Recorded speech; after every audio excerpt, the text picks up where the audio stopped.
The week before Christmas, the world decided it needed me more than my family did. That's how it felt when my boss called, voice brisk and apologetic, asking me to fly to Seattle for an urgent client presentation. It wasn't optional, it never is. Daniel was in Germany for work. That left one option: my mother. It wasn't ideal, but it was practical. She lived close, had the time, and had already offered to help with Olivia. Her tone had that familiar edge, the one that made help sound like charity. I told myself this time would be different. Maybe Christmas would soften her. Maybe the lights and carols would do what years of strained phone calls never could. I packed Olivia's gifts carefully, each one wrapped with her name in gold marker. I even left notes inside the boxes. You deserve every bit of joy, my girl. When we left the house that morning, she was wearing her red sweater with the little reindeer on it, the one she loved because it matched mine. She hugged me tight before I boarded the plane, whispering she'd wait for Santa together with Grandma. I smiled, pretending not to feel that sharp twist of unease in my chest. The first night went fine. Mom sent photos of cookies cooling on racks, Olivia grinning with flour on her nose. For a moment, I let myself believe it. And if you're listening to this now, wondering how stories like this begin, they never start with the cruelty. They start with quiet trust. That's how they get you. If you want more stories that prove sometimes family isn't who shares your blood, but who protects your peace, stay here. You'll understand by the end. By Friday, the calls grew shorter. Olivia sounded tired, quieter. I told myself it was just the winter cold, the sugar crash, the excitement. But deep down, something in me already knew. Something was wrong. The second night away, I started to relax. Seattle glowed with holiday lights, streets humming with soft jazz from storefront speakers. My meetings ran late, but for once, the city felt like an escape rather than a cage. I even bought a small ornament shaped like a snowflake, planning to bring it home for Olivia. When I called that evening, her voice was bright at first. She said Grandma let her watch the Polar Express and gave her extra whipped cream on her cocoa. She sounded fine, but there was something off. A pause between her words. A stiffness in her cheer. Mom picked up afterward, tone perfectly smooth. She said everything was wonderful, that Olivia was learning a lot about gratitude. I didn't like the way she said that word, gratitude, like it was something heavy that had to be forced into a child's hands. Still, I told myself not to overthink it. We were trying. Maybe this was what progress looked like, civility wrapped in tinsel. Saturday morning came and went in a blur of work. Presentations, deadlines, and fake smiles. It wasn't until evening that my phone buzzed with a message from a neighbor, Mrs. Caldwell. A woman who never texted unless something was truly odd. She'd written, "I saw Olivia with your mom earlier, down by the church market. She had a little box of toys with her. Everything okay?" For a few seconds, my brain refused to process it. The words felt wrong together. Olivia and toys and market. I typed back something vague, pretending I wasn't suddenly short of breath. That night, I opened the home security app on my laptop. It had become a habit more out of caution than suspicion. The first few clips showed nothing. The living room glowing softly, the kitchen empty except for the tree lights flickering on the wall. Then, in one corner of the feed, I saw them. My mother and sister in the living room, boxes piled high, wrapping paper, tape, and ribbons scattered everywhere. They looked almost festive, like a scene out of a commercial. But the tags on the boxes weren't Olivia's anymore. Each one had a new name. And I felt it then. That sudden drop in my stomach that only comes when you realize you're about to lose something you love. And this time, it's trust. I told myself I was imagining things, that there was a logical explanation for those boxes, that my mother wouldn't cross that line. But denial only works until the evidence loads on screen. I clicked through the footage one frame at a time. The tree shimmered in the background, gold and red ornaments glowing softly. Olivia sat cross-legged on the floor beside it, surrounded by wrapping paper. The presents I'd packed, the ones I'd labeled with her name in gold, were piled beside her. My mother was standing over her, arms crossed, that familiar look of authority etched into her face. Claire sat on the couch scrolling her phone, her daughter Lily nearby, fidgeting with impatience. The audio kicked in halfway through. Mom's voice was clear, that calm, instructive tone she used when she believed she was doing something noble. She told Olivia that Christmas wasn't about receiving, that real generosity meant giving until it hurt. Then she pointed to the pile of presents and said it was time to make someone else's Christmas special. Olivia hesitated. I could see it in her shoulders, that tiny tremor of confusion that only a child can feel, the space between obedience and heartbreak. She opened her mouth to speak, but Mom was already talking over her. Claire joined in, laughing softly, saying Lily had been sad lately and deserved something nice. Then came the worst part. Olivia picked up one of her gifts, the soft reindeer plush she'd been dreaming about for weeks, and held it close. Mom took it from her hands, wrapped it again, and placed a new tag on it. Lily's name. I stopped breathing. Lily clapped, excited, while Claire filmed it on her phone, smiling like she'd just captured something wholesome. Mom said, "See? That's real generosity." Olivia's lip trembled. She nodded, silent. The next few minutes were unbearable. Gift after gift disappeared from her pile until the floor was empty. Olivia sat there holding nothing, her face flushed and blank.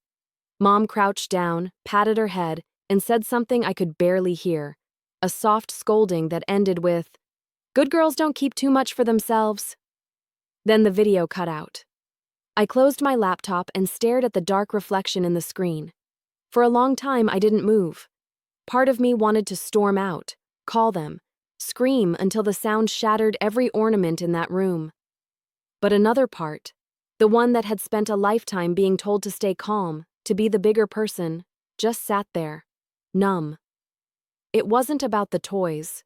It was about the humiliation disguised as virtue, about watching a child learn that love had conditions. I leaned back in my chair, my pulse in my throat, and realized something simple, terrible, and final. This wasn't a misunderstanding. It was a pattern, and this time, I wasn't going to let it slide. I didn't sleep that night. Every time I closed my eyes, I saw Olivia's small hands holding that reindeer plush, her expression somewhere between confusion and shame. The glow from the Christmas tree on the footage replayed in my mind like a cruel dream that refused to fade. By dawn, the decision was made. I packed my suitcase without even thinking about it. The presentation in Seattle could crumble for all I cared. Some things are worth losing. The drive home was 5 hours of icy silence. The roads were lined with pines dusted in frost, glittering under a pale sky that looked both innocent and indifferent. I kept replaying that one sentence my mother said. "Real generosity hurts." The words sank deeper the longer I drove. Maybe they weren't meant for Olivia at all. Maybe they were for me. When I finally pulled into the driveway, the house looked peaceful. Snow rested softly on the roof, wreath on the door, a faint smell of cinnamon escaping through the cracks. You'd never guess what had happened here. That's the thing about cruelty. It never leaves stains on the walls, only on people. Inside, everything was picture perfect. The lights on the tree twinkled gently. The garland hung just right. My mother was in the kitchen humming along to a carol, her movements deliberate, like someone performing domestic bliss for an invisible audience. Claire's car was still outside. Of course it was. Olivia sat on the couch, knees drawn up to her chest, coloring quietly. There were no presents under the tree. Not one. Just the empty space where joy used to sit. She looked up when she saw me. That tiny flicker in her eyes, a mixture of relief and disbelief, nearly broke me. She whispered my name like it was permission to feel safe again. My mother turned, startled, then smiled that careful smile she wore whenever she needed control. She said something about surprises, about me being early, about Olivia behaving so well. I barely heard her. My focus was on the floor, on the missing gifts, on the hollow that shouldn't exist beneath that tree. It's strange how grief doesn't always come from death. Sometimes it comes from realizing that the people you trusted never learned what love means. I walked through the house slowly, every step deliberate. The wrapping paper was gone. The boxes, too. Only the ribbons remained. Small, crushed pieces of color on the carpet like traces of a party that had turned into a crime scene. In Olivia's room, the shelf that used to hold her toys looked stripped bare. The reindeer plush, the art kit, the dollhouse furniture, all gone. Only a single snow globe remained, sitting lonely beside her pillow.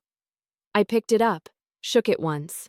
Tiny flakes swirled around a little glass cottage before settling again in silence.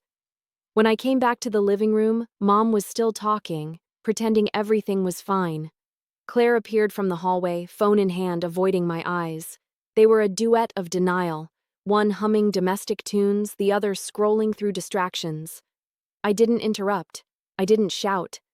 I just looked at them, long enough for both to finally fall silent. For a moment, no one breathed. Then I said what I needed to say. Not aloud, but with movement. I reached for Olivia's coat hanging by the door, held out my hand, and she came instantly. Her small fingers slid into mine like they'd been waiting there all along.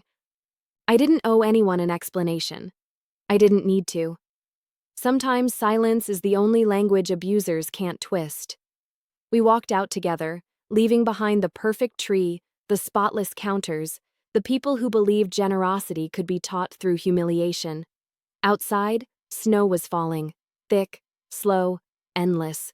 Olivia looked up, mouth open in wonder, her first smile in days lighting up her face.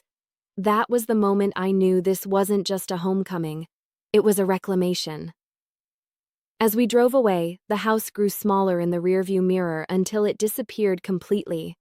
And for the first time that winter, I breathed. Not because everything was okay, but because I'd finally stopped pretending it was. That night, after putting Olivia to bed, I turned off every light in the house except for the one coming from my laptop. The glow made the room feel colder. Maybe it wasn't just the light. Maybe it was me, finally seeing things as they were, not as I'd spent years pretending they were. I opened the security folder again. The files were all there, time-stamped and ordinary at first glance. But the ordinary is where cruelty hides best. I watched everything. Every minute. Every small detail that could explain how a holiday meant for joy became something else entirely. Friday afternoon showed Mom baking cookies, humming, flour on her apron, Olivia smiling. Claire came over with Lily, carrying boxes of decorations. For a few hours, it looked like the kind of memory children are supposed to have. Laughter, glitter, and warmth. Then the tone shifted. The laughter dulled into obedience.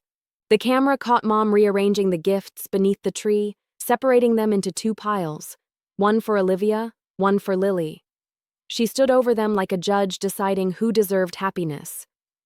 Claire hovered nearby, sipping cocoa, her phone angled just right to record. I could see Lily watching, bouncing with excitement, and Olivia watching her, uncertain. Then Mom spoke. Calm, deliberate, surgical. She told Olivia that Christmas wasn't about selfishness, that too many presents spoil a child's spirit. She said Lily had been through so much lately, that she deserved to feel special. I could almost hear my own childhood echoing in that tone. The same cadence she used when she'd tell me to give my new sweater to Claire because she needed it more. I thought I'd outgrown that pain, but it turns out some lessons are hereditary. On screen, Olivia picked up a small gift, a snow globe with a golden angel inside, and hugged it to her chest. Mom's hand reached into the frame and took it from her. Claire laughed softly, telling Lily to say thank you. Olivia nodded but didn't smile. She just whispered something I couldn't hear. Probably sorry. I paused the video there. The word burned even in silence. When I hit play again, Mom was speaking to Claire. She said I'd spoiled Olivia too much, that it was good someone taught her about giving. Claire agreed, adding that Lily would remember this forever. I hope she does. The next morning's clip was worse. Mom lined up boxes at the front door, labeled for donation. She told Olivia she should be proud.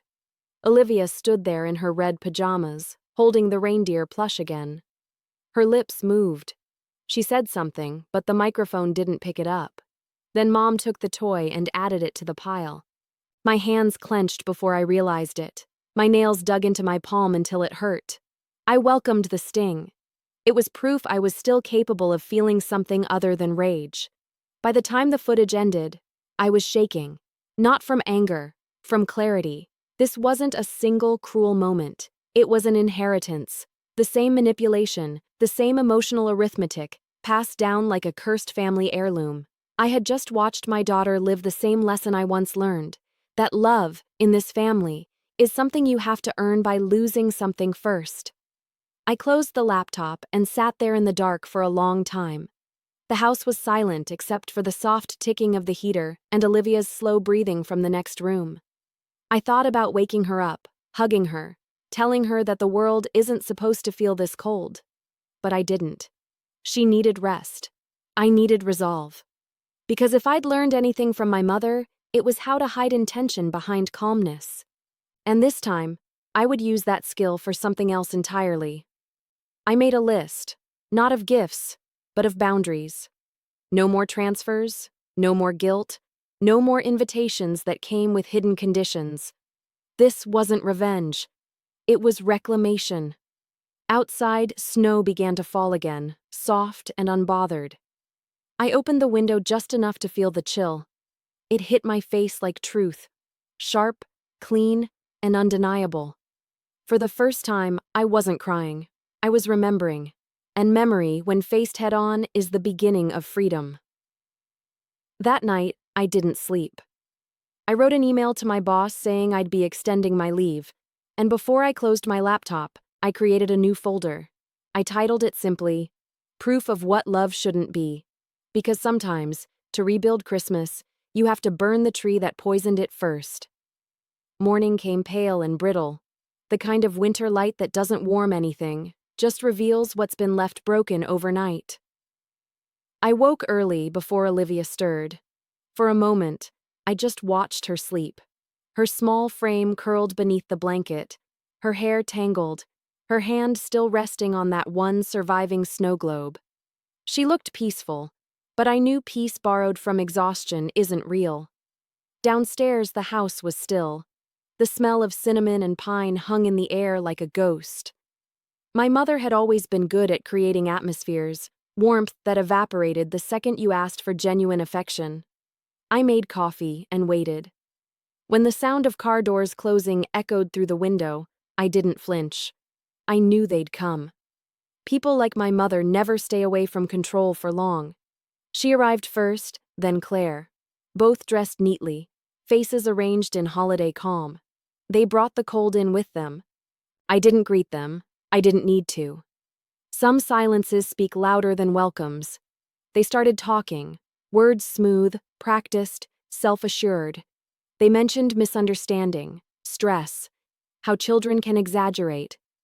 They called what happened a teaching moment. Every sentence was polished with false concern. I listened, not to respond, just to remember the rhythm of manipulation. When they paused, I turned the laptop toward them. The screen was already cued to the footage. I pressed play. The room changed instantly. The image of Olivia filled the screen, small, obedient, breaking quietly as her presents were packed into bags. The sound of my mother's voice saying, "Real generosity hurts," floated through the air. Claire's laughter followed like an echo of cruelty. They both froze. For the first time in my life, they had nothing to say. I didn't raise my voice. I didn't ask for apologies. I just let the video run until the final second, until the camera caught my daughter standing alone by the tree, her hands empty. When the screen went dark, the only sound left was the ticking clock on the wall. My mother tried to recover first. She straightened her coat, her composure, her narrative. She called it discipline. She said it built character. Claire agreed, hiding behind nervous smiles and excuses about tradition, about values, about intentions. Intentions. the favorite word of people who can't face results. I closed the laptop gently. That sound, the click of it shutting, felt like the end of a long sentence I'd been forced to finish my entire life. I told them this wasn't about toys. It wasn't about misunderstanding. It was about power, about the way they'd always disguised cruelty as correction, and how that cycle ended now. They tried again. Guilt, tears, shifting blame, weaving stories from habit. But manipulation only works when it finds a believer. I wasn't one anymore. I walked upstairs, woke Olivia softly, and told her to get her coat. She didn't ask why. She just nodded, eyes wide and trusting, like she'd been waiting for me to rescue her from something she couldn't name. When we came back down, my mother asked where we were going. I didn't answer. I didn't owe her the courtesy of explanation. We stepped outside. Snow fell steady, slow, like the sky was erasing everything that had happened. I buckled Olivia into the car and started the engine. Through the window, I saw them standing in the doorway, silhouettes framed by the warmth they'd never earned. I felt no triumph, no satisfaction, just stillness. We drove without music. Olivia leaned her head against the window, tracing invisible shapes in the fog her breath made. I kept my hands steady on the wheel. Halfway down the road, she whispered that she was sorry for losing her presence. I told her she didn't lose anything. She was stolen from, and that's different. She didn't reply, but I saw her shoulders ease. Sometimes truth is enough. When we reached home, I carried her inside and built a small fire in the fireplace. We sat on the rug, wrapped in blankets, watching the flames flicker against the dark. Outside, the snow kept falling, relentless, clean, uncaring. For the first time, I didn't feel like a daughter. I felt like a mother. And that was the moment everything shifted. Not revenge, not closure. Just the beginning of a life where love meant safety, not sacrifice. The morning after we left, the house was quiet again. But quiet doesn't always mean peace. Sometimes it's just what's left after the explosion. I made pancakes for Olivia, extra syrup. No rules. She smiled for the first time in days, syrup on her chin, hair wild, eyes bright. I told her she could eat as much as she wanted, that nothing she loved would be taken away again. She laughed, a small, shaky sound that still managed to fill the kitchen with something that almost felt like Christmas. By noon, my phone started ringing. First my mother, then Claire, then both. I didn't answer. They switched to texts, short, sharp, desperate messages, words like misunderstanding, overreaction, forgiveness. They wanted a conversation, but what they really wanted was control. Silence was the only language they couldn't manipulate. I turned the phone face down and let it vibrate until it went still. Later that day, an email arrived from a relative, an aunt I barely spoke to. The subject line read, "What happened with your mom?" And below it, a message full of careful phrasing.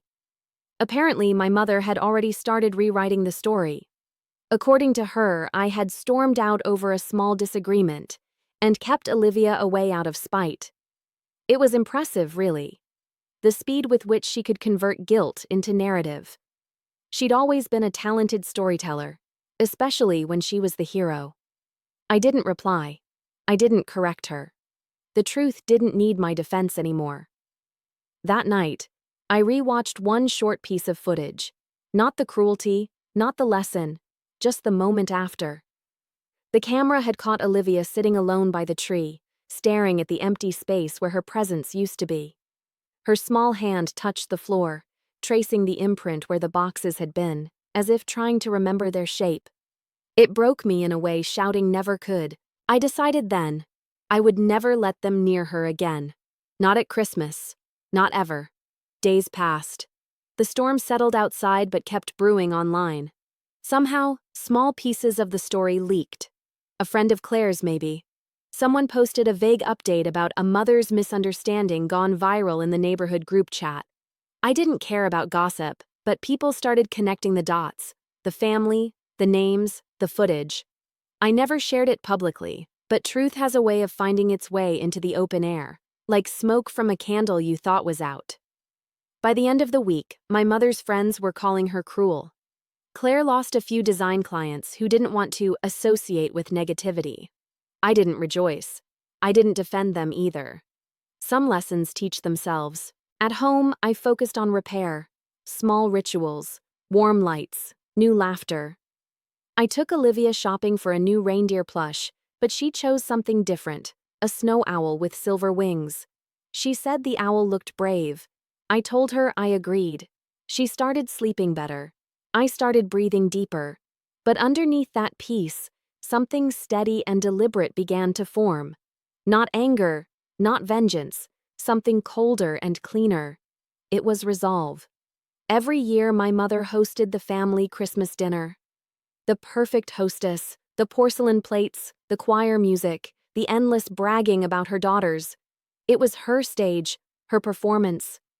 This time, I wanted to take that from her. Not to hurt, but to reclaim what she'd stolen from us. So, in late November, I sent an invitation. A simple message, elegant, polite. It said I would be hosting Christmas this year. No explanation, no apology, just a date, time, and address. Within an hour, I received a reply from my mother, short and cautious. She wrote that she was happy to see we're healing as a family. She didn't know what healing really looked like. Olivia helped me decorate. We hung lights along the porch, baked cookies that actually stayed soft, played the same carols Mom used to play, except this time they sounded like freedom. When we were done, Olivia stood by the tree and said it looked perfect. I told her the truth, that perfection isn't about symmetry or shine, it's about peace. That night, after she fell asleep, I looked at the invitation on my phone one last time. Everyone had confirmed. My mother, my sister, the cousins. They were coming. I closed the screen and whispered to myself, not as a threat, but as a promise. This year, Christmas would finally belong to the right people. Christmas Eve arrived dressed in gold and snow. The sky was soft and pale, the kind of light that makes everything look clean even when it isn't. Inside, the house glowed with quiet warmth. Candles flickered. Music hummed low. The air smelled of vanilla and pine. Everything looked perfect, which was exactly the point. I'd spent the morning arranging the table, setting out crystal glasses and embroidered napkins, every detail deliberate. Olivia helped me place the plates, humming to herself, the sound pure and light. She didn't ask who was coming. She didn't have to. By evening, the doorbell rang. One by one, they arrived. Claire came first, overdressed as always, smiling like someone stepping into a magazine spread. My mother followed soon after, wrapped in red wool and perfume strong enough to mask tension. Their faces carried the same expression, cautious civility layered over arrogance. They greeted me as though nothing had ever happened, as though the last Christmas hadn't happened at all, as though humiliation could be erased with good lighting and tableware. I let them talk. They commented on the food, the decorations, the view from the window. Claire bragged about a new project. My mother mentioned old traditions. They were rehearsing normalcy, and I let them. Because the best revenge is patience, disguised as grace. Dinner began quietly. Olivia sat beside me, polite but distant. She'd learned early what silence can protect. Halfway through the meal, I stood up to refill the glasses. My hands didn't shake. When I returned, I carried not the wine, but my laptop. The table fell quiet. Forks paused mid-air. I placed it at the head of the table, facing them. The same device that had once shown me everything they'd done. The screen came to life. It started gently. Images of Olivia smiling, decorating cookies, hanging ornaments. A soft piano version of Silent Night played in the background. My mother smiled, visibly relieved, assuming it was a sentimental slideshow. Claire even sighed dramatically, saying how sweet it was. Then the tone shifted. The music slowed. The next frame appeared, Olivia sitting cross-legged by the tree, surrounded by her gifts. My mother's voice filled the room, calm and cruel. Real generosity hurts. Claire froze. My mother's smile cracked. The video played everything. The repackaging, the forced lessons, the final shot of Olivia sitting empty-handed while they praised themselves in the background. No commentary, no narration, just truth. When it ended, the room was silent except for the faint hum of the heater. The candles flickered like they were struggling to stay lit. My mother tried to speak first. She always did. She said something about misunderstandings, about moments taken out of context. Her voice trembled in a way I'd never heard before. Not from guilt, but from losing control. Claire reached for her water glass, but her hand shook too much to lift it. I didn't say a word. I just looked at them. Silence is the sharpest weapon when you've been taught your whole life to stay quiet for their comfort. Olivia didn't understand every detail, but she understood enough. She took my hand under the table and squeezed it once, firm and sure. I stood slowly, closed the laptop, and said only one thing. That Christmas is supposed to teach generosity. Yes, but not the kind that strips someone else of joy. Then I wished them a Merry Christmas. Simple, calm, final. The rest happened on its own. Claire left first, muttering something about embarrassment, pretending to be furious just to hide the fear of being exposed. My mother lingered longer, her face pale, eyes darting toward me as if searching for a weakness she could still use. She didn't find one. When the door finally shut behind them, the house exhaled.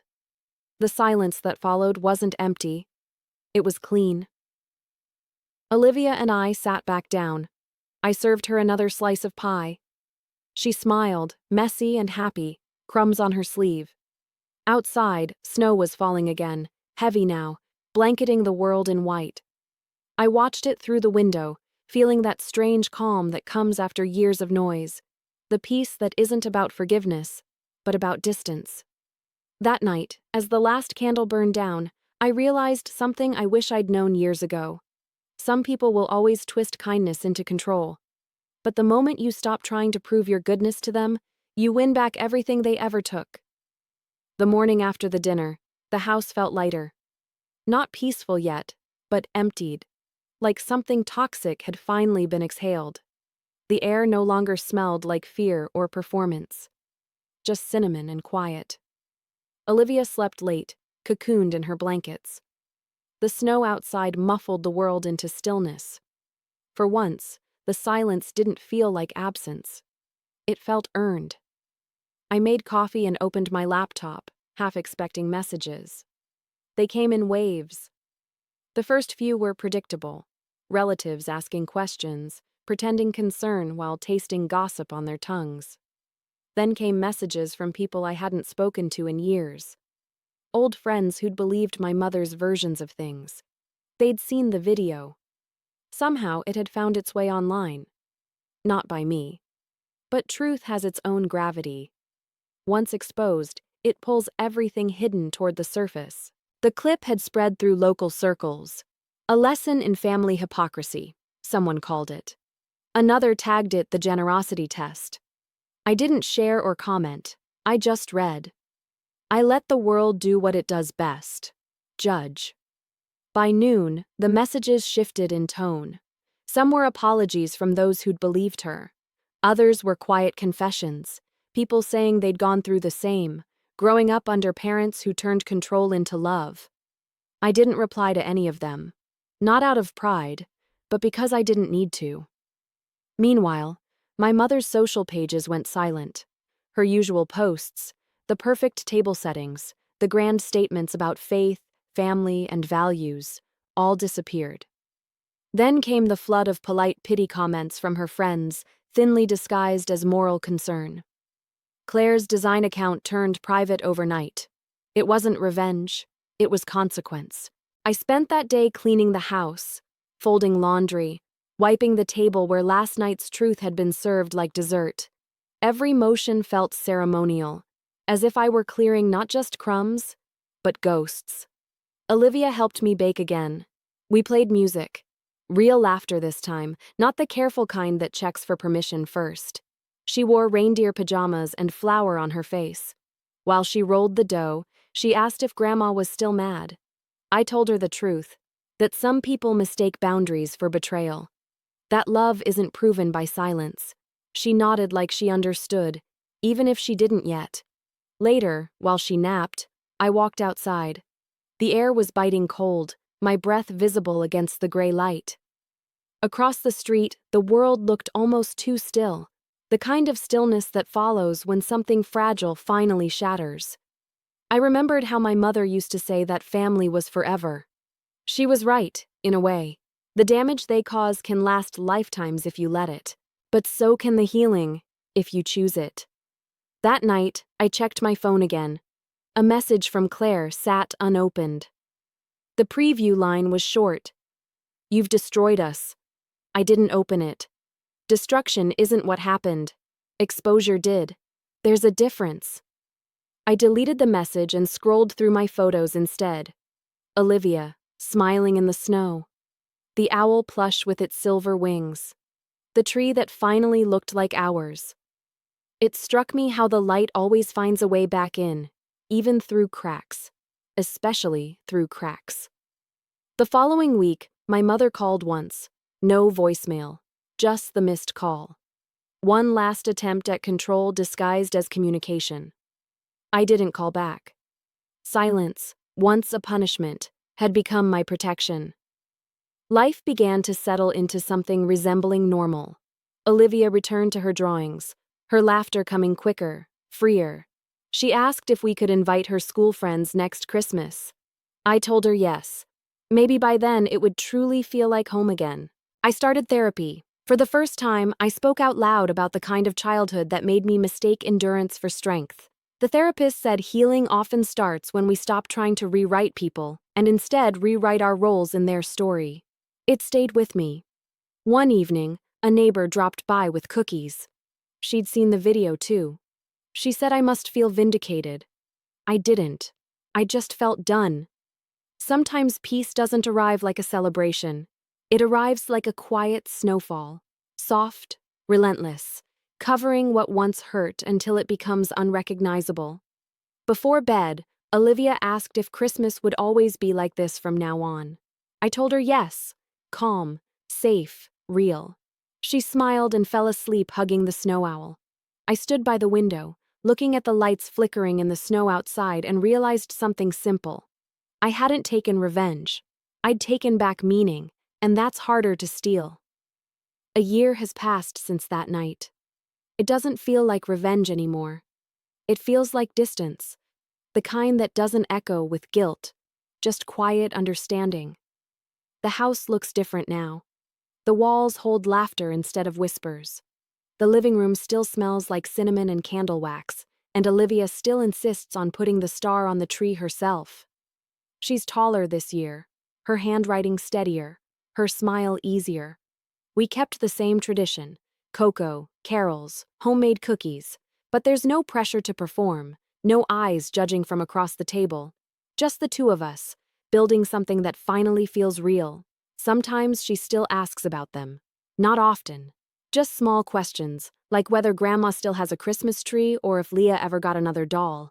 I tell her I don't know. And it's true. I don't. For once, I'm not trying to know everything, fix everything, hold everything together. That's the strange thing about healing. It's not a triumph. It's the absence of urgency. After the dinner last year, the fallout came fast. My mother and Claire vanished from local circles. The video resurfaced briefly, attached to online discussions about parenting and boundaries, but eventually, like all storms, it lost momentum. I didn't speak about it publicly. I didn't need to.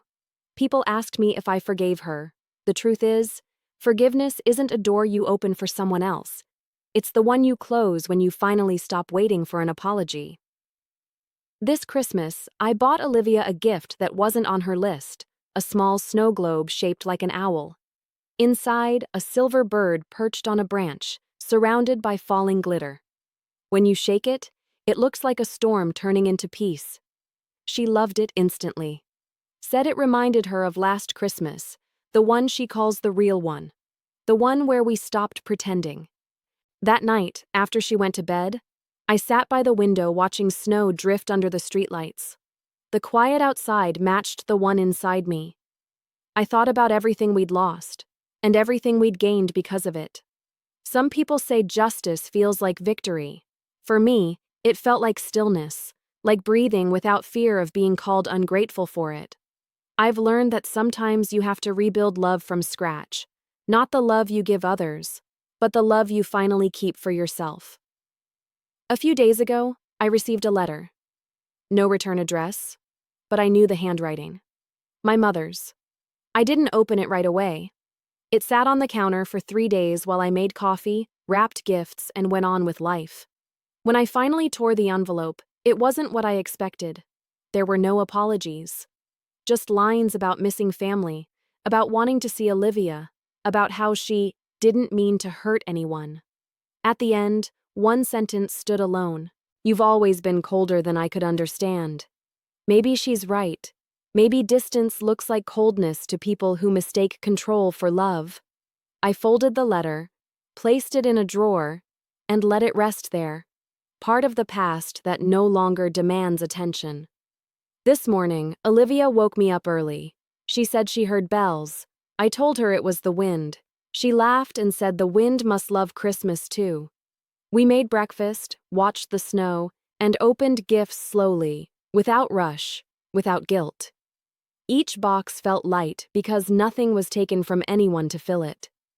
When she unwrapped the last one, she whispered, "Best Christmas ever." And I believed her. As the day faded into evening, I looked around the room, the lights, the warmth, the soft hum of carols, and realized that I hadn't just taken back Christmas.